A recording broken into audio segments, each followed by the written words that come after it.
आइए भक्तों, आज सुनते हैं श्रावण सोमवार व्रत कथा। तो एक बार बोलिए प्रेम से शिव जी की जय, माता पार्वती की। इस बार श्रावण सोमवार का व्रत करें और व्रत कथा सुने। मान्यता है कि श्रावण सोमवार के दिन व्रत रखकर इस कथा का पाठ करने या सुनने से मनचाही मुरादें पूरी हो जाती है। कथा के अनुसार एक समय की बात है, एक साहूकार था जो भगवान शिव का अनन्य भक्त था। उसके पास धन्य धान्य की कोई कमी नहीं थी, लेकिन उसके कोई संतान नहीं थी।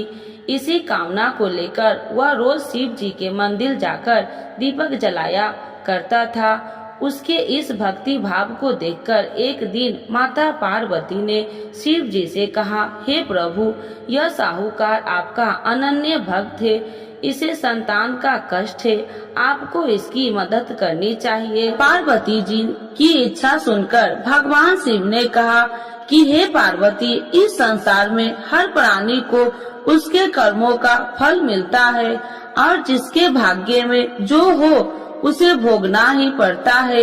लेकिन पार्वती जी ने साहूकार की भक्ति का मान रखने के लिए उसकी मनोकामना पूर्ण करने की इच्छा जताई। माता पार्वती के आग्रह पर शिव जी ने साहूकार को पुत्र प्राप्ति का वरदान तो दिया, लेकिन साथ ही यह भी कहा कि उसके बालक की आयु केवल 12 वर्ष होगी। माता पार्वती और भगवान शिव की बातचीत को साहूकार सुन रहा था। उसे न तो इस बात की खुशी थी और न ही दुख। वह पहले की भांति शिव जी की पूजा करता रहा। कुछ समय के बाद साहूकार के घर एक पुत्र का जन्म हुआ। वह बालक 11 वर्ष का हुआ तो उसे पढ़ने के लिए काशी भेज दिया गया। साहूकार ने पुत्र के मामा को बुलाकर उसे बहुत सारा धन दिया और कहा कि तुम इस बालक को काशी विद्या प्राप्ति के लिए ले जाओ और मार्ग में यज्ञ कराना। जहाँ भी यज्ञ कराओ वहाँ ब्राह्मणों को भोजन कराते और दक्षिणा देते हुए जाना। दोनों मामा भतीजा इसी तरह यज्ञ कराते और ब्राह्मणों को दान दक्षिणा देते काशी की ओर चल पड़े। रात में एक नगर पड़ा जहाँ नगर के राजा की कन्या का विवाह था, लेकिन उस राजकुमार से उसका विवाह होने वाला था। वह एक आंख से कन्हा था। राजकुमार के पिता ने अपने पुत्र के कन्हा होने की बात को छुपाने के लिए एक चाल सोची। साहूकार के पुत्र को देखकर उसके मन में एक विचार आया। उसने सोचा, क्यों न इस बालक को दुल्हा बनाकर राजकुमारी से विवाह करा दूं। विवाह के बाद इसको धन देकर विदा कर दूंगा और राजकुमारी को अपने घर जाऊंगा। लड़के को दूल्हे के वस्त्र पहनाकर राजकुमारी से विवाह कर दिया। लेकिन साहूकार का पुत्र ईमानदार था। उसे यह बात अन्याय संगत नहीं लगी। उसने अवसर पाकर राजकुमारी की चुनरी के पल्ले पर लिखा कि तुम्हारा विवाह तो मेरे साथ हुआ है, लेकिन जिस राजकुमार के संग तुम्हें भेजा जाएगा वह एक आंख से कन्हा है। मैं तो काशी पढ़ने जा रहा हूँ। जब राजकुमारी ने चुनरी पर लिखी बातें पढ़ी तो उसने अपने माता पिता को यह बात बताई। राजा ने अपनी पुत्री को विदा नहीं किया, जिससे बारात वापस चली गई। दूसरी ओर साहूकार का लड़का और उसका मामा काशी पहुँचे और वहाँ जाकर उन्होंने यज्ञ किया। जिस दिन लड़के की आयु 12 साल की हुई उसी दिन यज्ञ रखा गया। लड़के ने अपने मामा से कहा कि मेरी तबीयत कुछ ठीक नहीं है। मामा ने कहा, तू अंदर जाकर सो जाओ। शिव जी के वरदान अनुसार कुछ ही देर में उस लड़के के प्राण निकल गए। मृत भांजे को देख उसके मामा ने विलाप शुरू किया। संयोगवश उसी समय शिव जी और माता पार्वती उधर से जा रहे थे। पार्वती भगवान से कहा, स्वामी, मुझे इसके रोने के स्वर सहन नहीं हो रहा। आप इस व्यक्ति के कष्ट को अवश्य दूर करें। जब शिव जी मृत बालक के समीप गए तो वह बोले कि यह उसी साहूकार का पुत्र है जिसे मैंने 12 वर्ष की आयु का वरदान दिया था।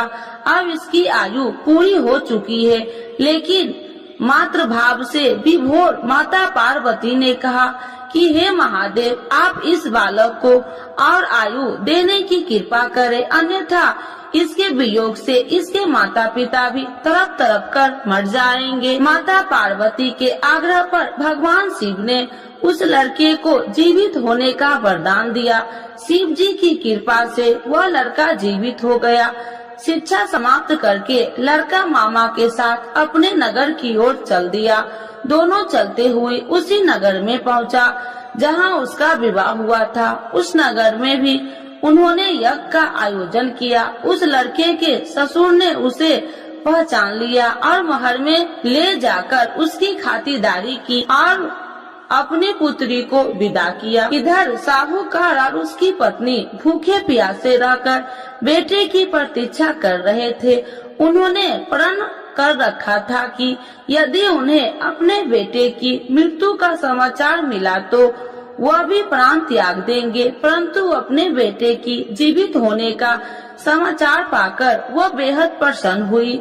उसी रात भगवान शिव ने व्यापारी के स्वप्न में आकर कहा, हे श्रेष्ठ, मैंने तेरे सोमवार के व्रत करने और व्रत कथा सुनने से प्रसन्न होकर तेरे पुत्र की लंबी आयु प्रदान की है। इसी प्रकार जो कोई सोमवार व्रत करता है या कथा सुनता है और पढ़ता है, उसके सभी दुख दूर होते हैं और समस्त मनोकामनाएं पूर्ण होते हैं। तो एक बार बोलिए प्रेम से शिव जी की जय, माता पार्वती की जय।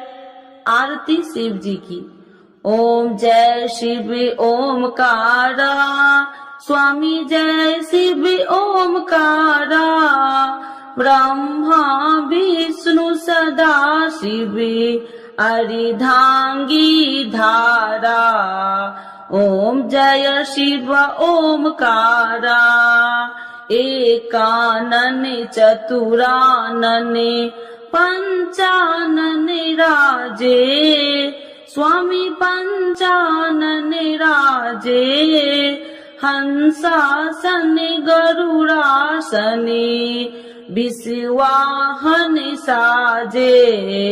ओम जय शिव ओमकारा, दो भुज चार चतुर्भुज, दस भुज अति सोहे, स्वामी दस भुज अति सोहे, त्रिगुणी रूपिणी रखिते, तिरुबनि जन मोहे।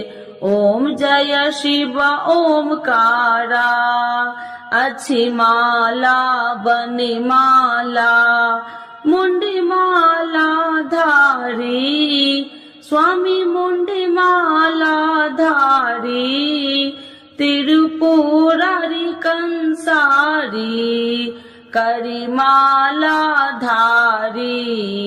ओम जय शिव ओमकारा, श्वेतांबर पीतांबर बाघांबर अंगे, स्वामी बाघांबर अंगे, सनिकादिक गरुणादिक भूतादिक संगे। ओम जय शिव ओमकारा, करके मध्य कमंडल चक्र त्रिशूल धारी, स्वामी चक्र त्रिशूल धारी, सुखकारी दुखिहारी, जग पालनकारी। ओम जय शिव ओमकारा, ब्रह्मा विष्णु सदा शिव जानति अविवेका, स्वामी जानति अविवेका, मधु कैटभि दो मारे, सुर भयहीन करे। ओम जय शिव ओमकारा, लक्ष्मी व सावित्री पार्वती संगा, स्वामी पार्वती संगा, पार्वती अर्धंगी शिव लहरी गंगा। ओम जय शिव ओमकारा। पार्वती सोहे पार्वती शंकर कैलासा। स्वामी शंकर कैलासा। भांगे धतूर का भोजन भस्मी में बसा। ओम जय शिव ओमकारा। जटा में गंगा बहती है गले मुंडन माला। स्वामी गले मुंडन माला। शेष नाग लिपटावती ओढ़त मृग छाला। ओम जय शिव ओमकारा। काशी में विराजे विश्वनाथी नंदी ब्रह्मचारी। स्वामी नंदी ब्रह्मचारी। नित्य उठी दर्शन पावती महिमा अति भारी। ओम जय शिव ओमकारा। त्रिगुण स्वामी जी की आरती जो कोई नर गावे। स्वामी जो कोई नर गावे। कहत शिवानंद स्वामी मन वांछित फल पावे। ओम जय शिव ओमकारा।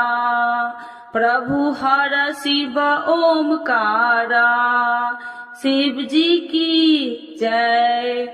माता पार्वती की जय।